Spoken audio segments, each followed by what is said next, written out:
वाराणसी में जाएंगे और गंगा आरती ना देख के आ जाएंगे, ऐसे लोग तो कम ही हैं। लेकिन आप ज़रा भीड़ देख लीजिए। कैमरा के 5x 10x सब जूम के बाद भी कुछ भी चीज़ अच्छे से नज़र नहीं आ रहा है, अगर आप 1 से 2 घंटा पहले वहाँ पे जाके मौजूद ना हो पाए तो। बट यस, इसके बिना बनारस दर्शन अधूरा हो जाता है। तो हम सब इंतज़ार में थे कि कब एक छोटा सा झलक हमको मिल जाए, which is happening in Dashashwamedh Ghat.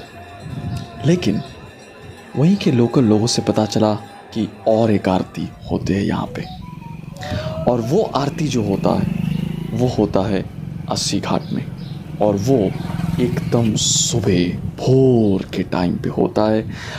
And that is organised by Subah e Banaras. तो अस्सी घाट के लिए हम निकल पड़े। ये रास्ता देख लीजिएगा दोस्त, ये जो रास्ता है ये दुर्गा कुंड, दुर्गा मंदिर जो है वहाँ पे बहुत फेमस, उसके बगल में एक दुर्गा कुंड है, एक छोटा सा तालाब। उस दुर्गा कुंड के बगल से ये रास्ता जाता है। माना जाता है कि इस दुर्गा मंदिर के अंदर जो माँ दुर्गा की मूर्ति है वो अपने आप आया था, किसी ने स्थापित नहीं किया। तो हम आ गए अभी इस सुनसान सा रोड पे। एकदम भोर के टाइम था, I think it was around 5 AM। हाँ, 5 बजे के टाइम थे, और हम ऑटो लेके पहुंच गए थे, ऑटो रिक्शा लेके वो दुर्गा मंदिर के पास।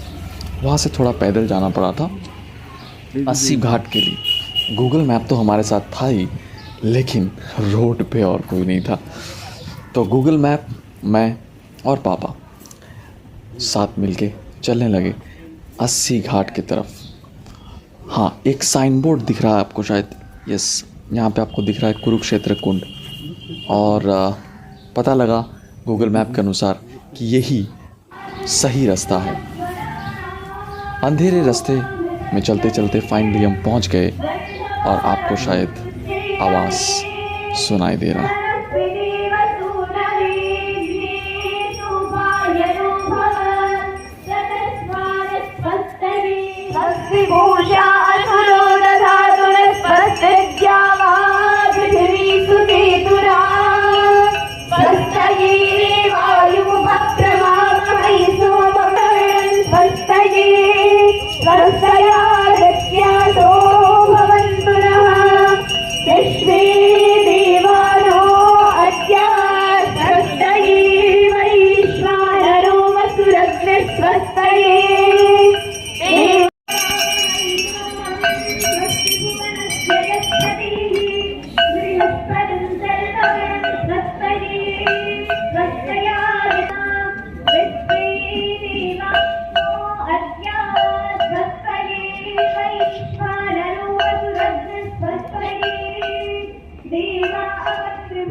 अस्सी का मतलब होता है तलवार, सोर्ड।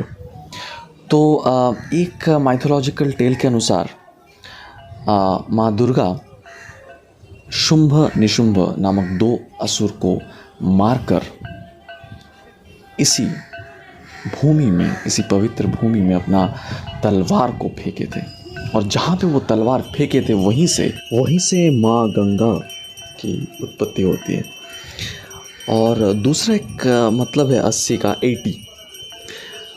तो दूसरा एक माइथोलॉजी के हिसाब से शिव जी एक बार बहुत गुस्सा होके 80 असुर को इसी घाट के बगल में एक जगह पे मार गिराए थे।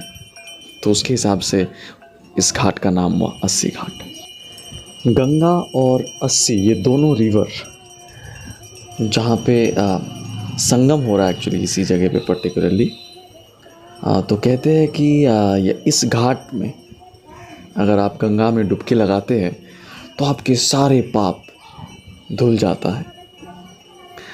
तो मैंने सोचा कि यार चलो फिर थोड़ा और पाप कर लेते, उसके बाद आके यहाँ पे डुबकी लगाते।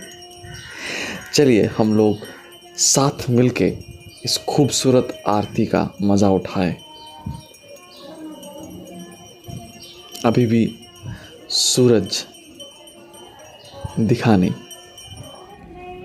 आरती ख़त्म होने के बाद सारे जो पंडित लोग वहाँ पे आरती परफॉर्म कर रहे थे एक्चुअली, वो सब दिया लेके माँ गंगा के तरफ चलते हैं और बेसिकली वो सूरज देव के आराधना करते हैं। हम सब भी सूरज देव के इंतज़ार में ही थे। थोड़ा बादल छाया हुआ था।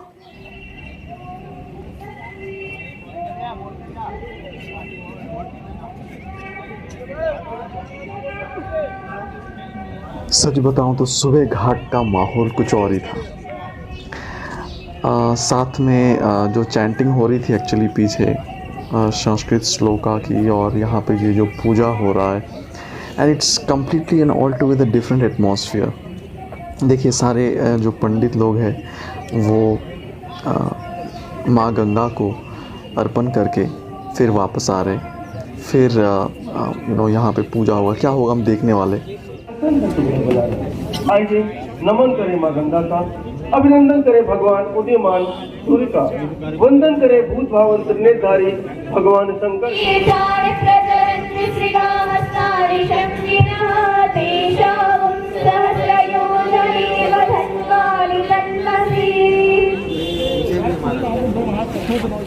भोर 4 साढ़े 4 बजे उठना तो थोड़ा कष्ट था उस ठंड में, but it was totally worth it when you visit the ghat and enjoy the wonderful aarti. Parvati पतये हर हर महादेव। बोलिए गंगा मैया की जय, बाबा विश्वनाथ की जय, माता अन्नपूर्णा की जय, ईमान भगवान सूर्य की जय, समस्त देवताओं की जय, समस्त संतों की जय। हर हर महादेव।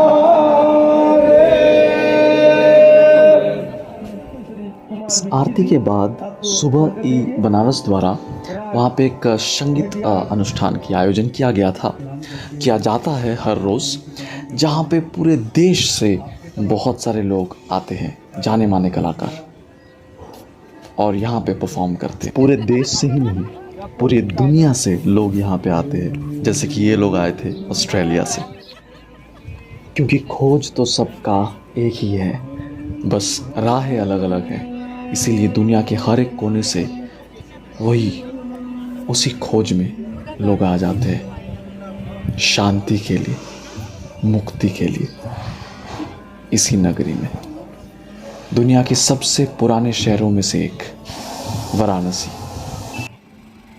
पीछे से आ रही मन को शांत करने वाली एक खूबसूरत राग की आवाज़, और सामने से माँ गंगा से आ रही खूबसूरत ठंडी हवा।